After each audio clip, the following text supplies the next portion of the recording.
TVM Live Drama. Hello mga idol! Ako po si Andrea, 25 years old, isang nurse sa pampublikong ospital. Sa sobrang toxic ng trabaho ko, minsan naiisip ko na wala na akong panahon para magmahal mga idol. Totoo pala yung hindi ko na masingit sa schedule mo yung magjowa, no? Ultimo nga mag-breakdown, hindi mo na masingit sa schedule sa sobrang busy mo eh. Pero, naniniwala ako, kung nakalaan talaga ang isang tao para sa'yo, tadhana na mismo ang gagawa ng paraan para mag-cruise ang landas ninyo. Maraming salamat po sa pagtanggap ng kwento ko mga idol. Muli ito po si Andrea. And I thank you.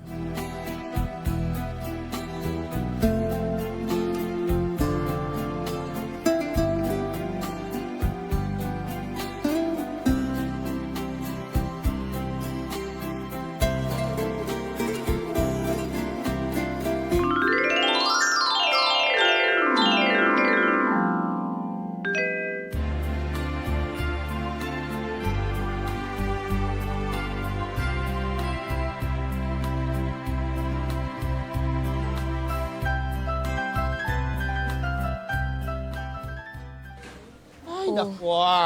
Uy, Oh. Bes, kamusta na yung pasyente mo dun sa Ward 3? Sa Ward 3, yung nadurog yung paa. Oo, kawawa, Kawawa no? talaga yun. Alam mo. Grabe. Ay, naku. Hanggang ngayon, mahigit isang buwan na wala pang dumadalaw na pamilya niya. Ha? Talaga ba? Yes! Eh, paano yun, di ba? Pagka ganun, major operation na? Ayun na nga di ba? Pina-follow up ko nga siya. Lagi ko siya tinatanong. Sabi ko, sir, kailangan niyo na po bang magkaroon ng dalaw dito, bisita ng pamilya mo? Ay, lagi sinasabi sa akin, wala daw. Hala, Kaya na-stress na nga ako. kawawa naman. Di tuloy ma-vacant yung bed 3 na yan. Eh, paano? Ay, naku. Buti na hulog ka ng lakit sa akin. Oh, nako, alam ko na yung mga tingin na ganyan, ha? Naku naman. Ganito kasi Kinausap kasi ako ni Doc na kung sino ang endorse ko para naman magkaroon ako ng shift. Sa iba naman ako mapunta. Ikaw yung sinabi ko. Ano ba yan? Ikaw yung in-endorse ko. Bakit ako? Kasi naman, alam ko na ikaw na naman yung makakapagano sa akin, na makakaintindi. Alam ko na naman ginagawa dito sa hospitals. Di ba, Andrea? Eh, ano ba yan? Alam mo naman, busy-busy din ako. Ang dami ko na rin hawak na pasyente. Ay, naku, sobra naman sa akin. Puno na yung schedule ko. Tingnan mo naman, no? Napasama pala yung pangangamusta ko sa'yo. Yun na nga. Pero mabait naman siya. Wala kang problema sa kanya. Totoo. Oo, sige. I-transfer mo na yung mga papel niya. Ay, thank you talaga. Thank you talaga, Bes.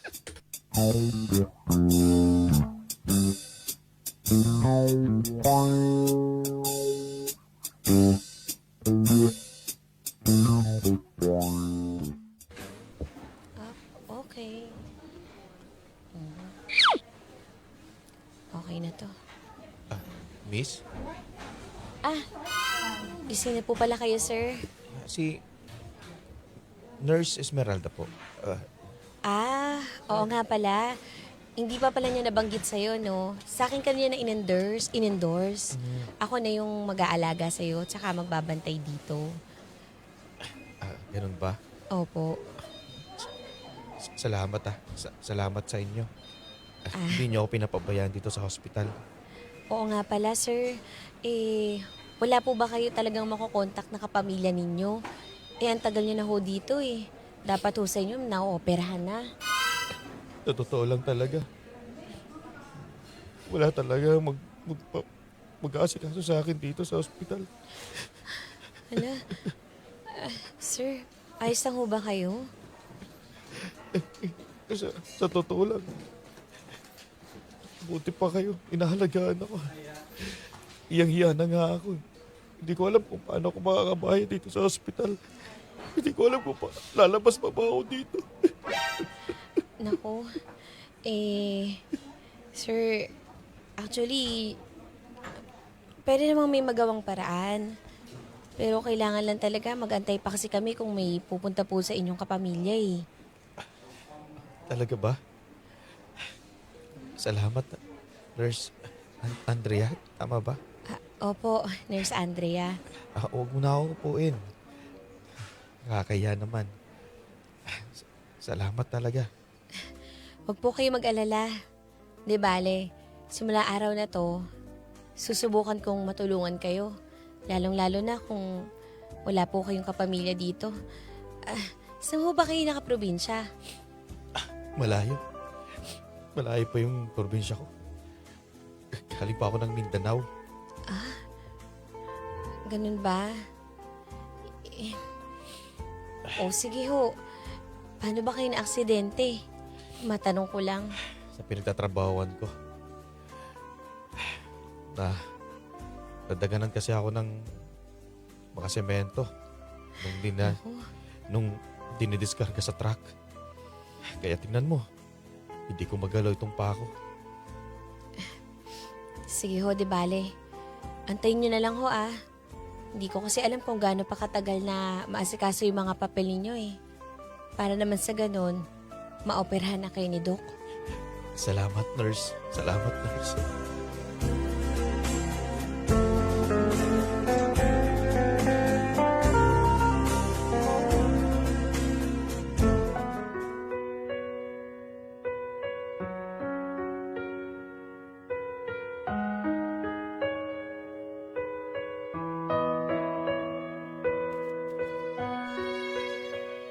Alam nyo mga idol, kahit mahirap yung sitwasyon ng pasyente kong si Nathan, ramdam ko talaga na mabait siyang tao. Palabiro kasi siya eh. At kahit may iniinda siyang sakit, lagi siyang positibo sa buhay. Araw-araw nga kami nag-uusap na mga idol eh. Hanggang sa hindi ko na namamalayan, nasanay na ako na siya yung hinahanap-hanap ko sa bawat shift ko sa ospital.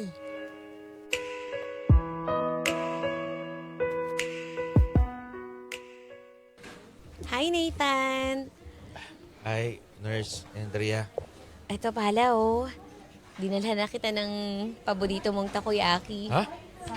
Ito, Aba! tingin mo. Rico, teka. Paborito ko to. Ngayon lang ako makakatikim ulit na ito. Eh, di ba, nakaraan nung sabi mo, nagkikrave ka ng takoyaki. Ayan na, binili ko na. Teka, titikman ko. Ayan.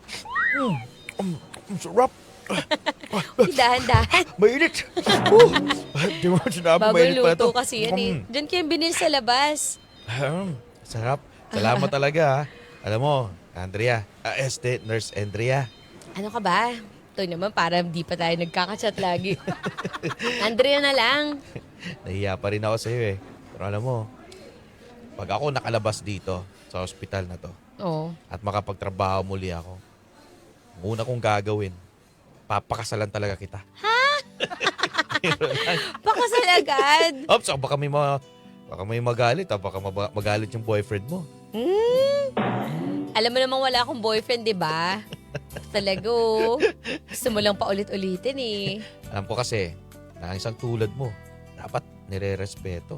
At saka tingnan mo, nurse na maganda na, maalaga na, mabait pa. Tingnan mo, sobrang sexy pa. Aba, iba pala epekto sa'yo ng takoyaki ha, nang bobola-bola ka na.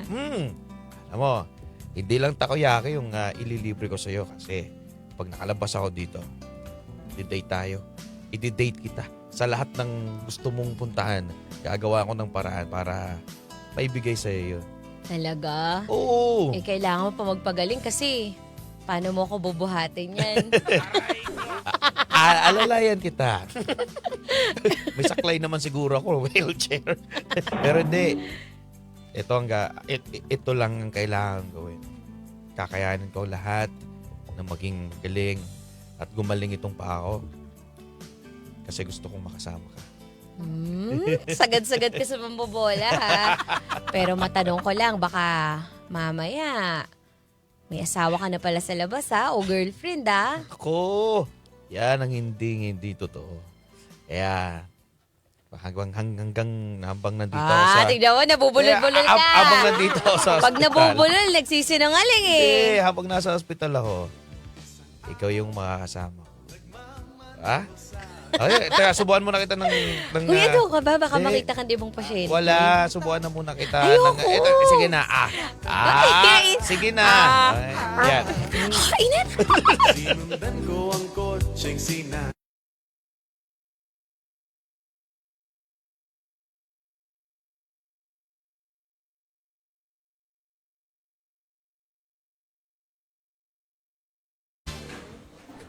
Sigurado ka ba, Nurse Andrea, sa binabalak at pinaplano mo? Opo, Dok. Baka naman po may matitulong po kayo. Para naman po masimula na yung operasyon ni Nathan. Yung patient sa Ward 3 po. Dapat mag-aasikaso niya yung pamilya niya. Dok, wala nga po siyang pamilya dito Tsaka, napatunayan ko na rin, Dok. Di ba ang tinutulungan naman natin yung talagang wala na pong pamilya? Dok, baka naman may magawa ka o endorse ko to sa'yo, Dok. Sige, ako naman agad na may maitutulong tayo. Pero siguraduhin mo lang na kumpleto yung papeles niya para ma-submit ko naman sa organisasyon. Opo, Dok.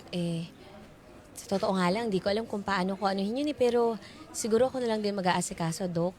Kawawa naman kasi. O sige, gagawa ko ng paraan para sa kanya. Talaga po, Dok. Okay, teka, sige, magra-rounds muna ako at marami pa akong pasyente Dok, mapupuntahan. promise ha. Promise yan. Salamat, Dok.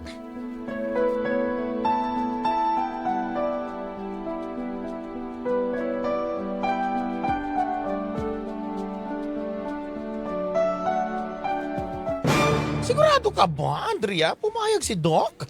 Oo, ito. Hinaan mo nga yung boses mo. Baka mamaya Sorry, mo makarinig pa Teka lang ha. Baka naman mamaya, etchos lang yan. Eme ka lang ng Nathan na yan, ha? Hindi. Tingnan mo naman, Mag-aapot na buwan na dito. May nakita ka bang pamilya kahit isa? O di ba wala? Sa bagay. Pero kapag tataka lang ha, talaga namang desidido ka talaga sa kanya? Interesado? Ano meron? Oy. Andrea ha, baka may tinatago ka sa akin. Anong tinatago? Bakit namumulak ka?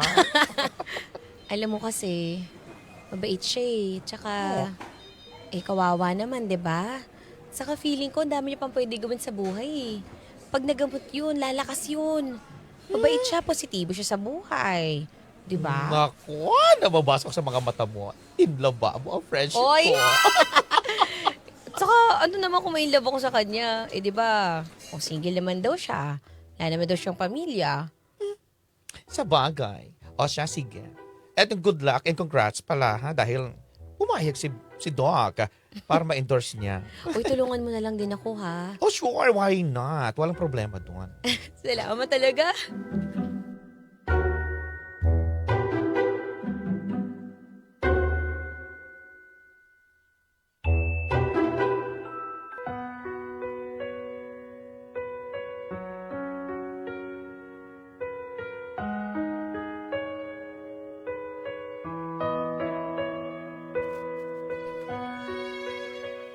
Magmula noon, mga idol, naging inspirasyon ko na si Nathan. Tumagal din kasi siya sa ospital ng 4 na buwan At dahil sa kanya, mas ganado ako magtrabaho at pumasok araw-araw. Ramdam ko rin kasi na naa-appreciate niya lahat ng pag-aasikaso ko at pag-aalaga ko sa kanya, mga idol. Kaya nga nung dumating na yung araw ng operasyon niya, halos lahat din ng ipon ko ipinangtulong ko na para makumpleto ang kailangan niyang panggastos. Dahil naniniwala ko, mga idol, na paglabas niya, tutuparin niya ang pangako niya sa akin na pakakasalan niya ako.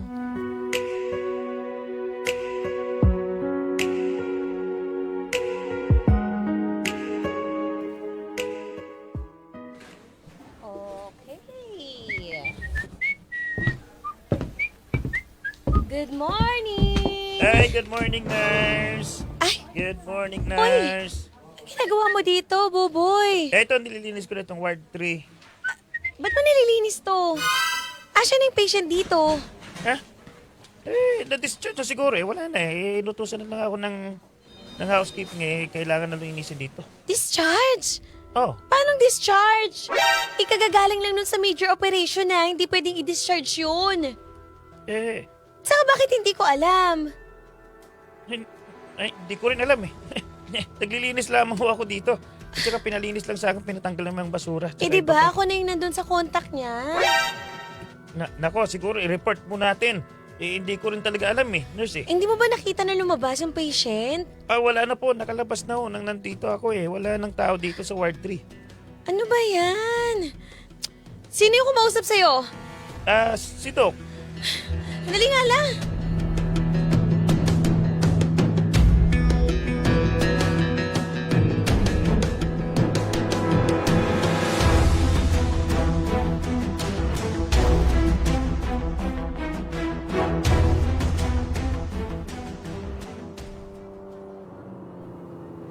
Dito na lang po. Ayan. Okay. Naku, saan ko kaya siya hahanapin dito? Ay, teka. Excuse me ho. Manang? Iha,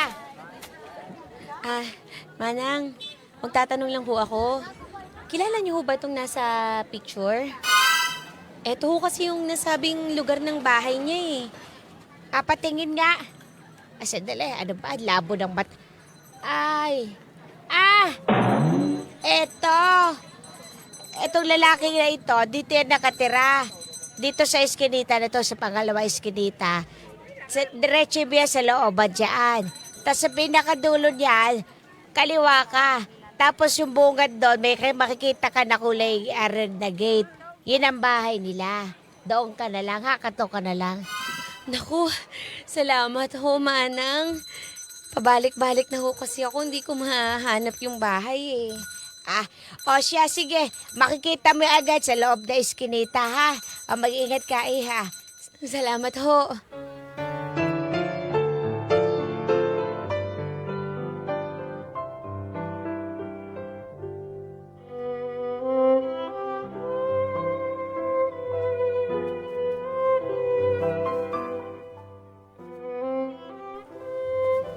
Tao po!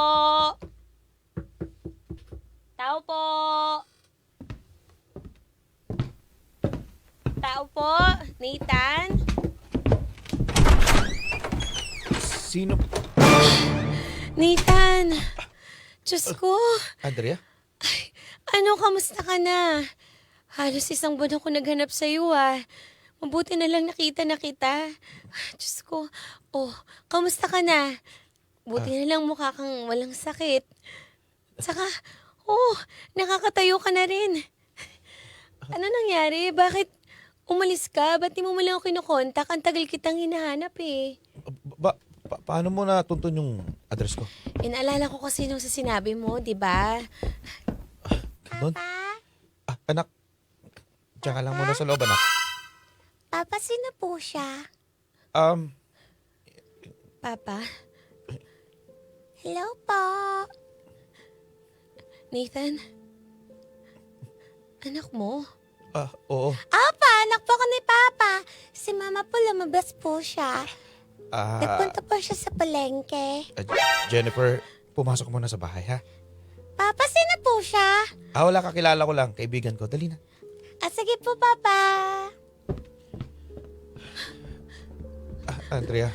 Yung mama niya nasa palengke. Oo. Ibig sabihin may asawa ka na? Meron. Hayop ka! Hindi ko akalain na... Ibig mo sabihin? Hindi ko akalain na matutuntun mo ako dito. Patawarin mo ako, Andrea. Totoo, nagsinungaling ako habang naandun ako sa ospital. Sa totoo lang may pamilya talaga ako at sa totoo lang ginamit talaga kita. Kasi hindi ko alam talaga kung ano yung paraan para makalabas ako sa ospital. Kapal ang mukha mo? Alam mo ba ang hirap-hirap lakarin ng papeles mo? Sa ngayong iipon ko, binigay ko sa'yo! Binigay ko sa'yo lahat. Andrea, hindi ko naman sinasadya na ikaw talaga yung lokohin ko. Nagkataon lang na talaga ikaw yung nurse na napunta sa akin. Ang kapal ng mukha mo. Andrea, patawarin mo ako. Andrea, tama na. Tingnan mo naman yung bahay ko, di ba? Tingnan mo yung anak ko. Maliit para. Walang mag-aalaga sa kanila, walang bubuhay sa kanila kapag hindi ako nakalabas sa hospital at maraming bayarin. Hayop ka! Hayop ka!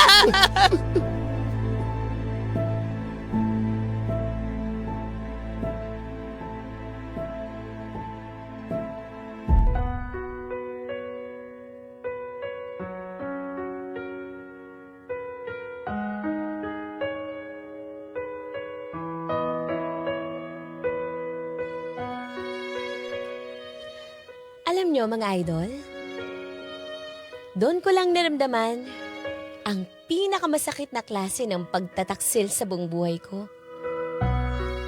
Ginawa kong lahat para sa taong mahal ko eh. Pero sa huli, ako lang pala yung magiging tulay para makabalik siya sa tunay niyang pamilya. Umalis ako ng luhaan sa bahay ni Nathan, mga idol. At sa puntong yon, natutunan ko na minsan pala, kaya tayong mahalin ng isang tao, oo. Hindi dahil gusto nila tayong makasama, kundi dahil may kailangan lang sila sa atin, mga idol. Kaya sa ngayon, balik na naman ako sa toksikong buhay dito sa ospital. Pero this time, may apoy na sa puso ko. Nang hindi na ulit ako maa-attach sa isang pasyente. Mas magiging matalino na din ako, mga idol. At magiging pusong bato na din sa mga manggagamit na katulad ni Nathan. Muli maraming salamat po sa pagtanggap ng kwento ko. Ako po si Andrea. Gumagalang. Mga idol, may kwento ka bang gustong ilabas sa yaman o sakit? May handang makinig. I-chat mo lang kami sa Facebook page 93.9 IFM Manila para bigyang buhay dito sa IFM. Dahil ang kwento ng idol, maririnig ko na yarn. Hindi lang sa radyo. Ang IFM live drama ay nasa Spotify na rin. Available din sa YouTube at Facebook. Grabe naman yun! Ayan ha, nako talaga to si Andrea. Sobrang marupokers. Sobrang bait niya talaga, no? Oo. To the point na pati savings niya, binigay niya sa taong kakakilala lang niya. Oh, may mga ganun talaga na tao Mhm. na mabilis mahulog at may tawag dun eh. Marupok. Hindi sa marupok eh, parang kapag Tanga-tanga? parang 80. Kasi 'di ba? Grabe yun. Ganyan ka ba? Ganyan ka naman minsan kapag mabilis ma-attach. Ayun, mabilis. Di ba mabilis Ayoko ma-attach? baka masabihan ba kung bobo ako. Mabilis ma-attach sa isang tao na ilang araw lang sila magkakilala, di ba? Oo. Yung ilang linggo lang. Kasi may kakilala ko na ganyan eh. May mga ganyang tao na, Wag mo na sabihin ako yun, oo nga. Itago na lang sa pangalang, Ring na ibada. di ba? Mga ganun eh. Paano ba malalagpasan yung ganyan? Alam mo kasi, Daddy Dong, ito in behalf of the women in the Philippines. Kasi yung mga tao kasi na mabilis ma-attach, Oh, yan. sometimes ang pinanggagalingan nun ay matinding kalungkutan. Oh. Kaya kapag may isang tao na dumating sa buhay nila na nagpapakita ng ganong klaseng, let's say, pagmamahal, atensyon, ayun yung void na meron sila eh. Let's say, ang hinahanap ng babaeng malungkot. Hinahanap niya yung lalaking maalaga, yung sweet, ganyan-ganyan. Ayun na. Tapos biglang dumating yung taong ganun, sweet, maalaga. Akala niya yun na yun. Pero yung tao na yun, parang hindi naman pala intentional na mahalin ka or what. Ikaw, na full ka lang kasi talaga dahil nafe-feel niya yung void na meron ka. Kaya mabilis kang ma-fall. Yan yung mga idol ha. Ganun siya. Sasabihin na, alam mo, isang linggo pa lang kami nagkasama pero parang Mahal ko mahal ko na siya. Hindi, may mga ganong tao, di ba? Correct. Pero Oo. eto ha, tandaan ninyo, huwag kayong mahulog sa ganyan, lalong-lalo na sa makababaihan na nakikinig ngayon. Yan. Kailangan lang talaga na paggalingin mo lahat ng sugat mo sa puso mo. Mhm. Kumbaga, heal yourself muna, girl. Mhm. Kasi kapag ramdam mo na ang bilis mo agad ma-fall, ibig sabihin lang yan, some part of your heart is hindi pa talaga fully healed. Kasi kung naa-attract ka sa mga parang bare minimum na pinapakita ng lalaki, like yung nilibre ka lang ng milk tea, Yeah. ng iced coffee, parang nalaglag na yung panty mo. 'Di ba? Ibig sabihin lang yan, you're not yet healed. Ibig sabihin kasi yung in love ka pa sa mga bare minimum na talaga naman dapat ginagawa sa'yo as a girl. 'Di ba? Alam mo, ganun talaga eh. Kahit na, minsan hindi kasi natin may iwasan din eh. Correct. Diba? Valido. Parang iba yung trato niya sa akin sa ibang tao. Oo, Diba? parang kilig na kilig ka haba ng hair mo. Totoo yan. Parang iba. Parang nakikita ko yung importance ko sa kanya. Yes, Diba? oo. Minsan ganun talaga, pero sa atin lang pala, kutob lang pala natin yun, pakiramdam din pala natin yun. Kasi, Asyumera lang pala. oo, minsan yung pag-a-assume mo, parang 100%, di ba? Parang yung pag-a-assume mo, parang, oh, siya na yata to. Parang Eto na to. dumating na siguro si the one.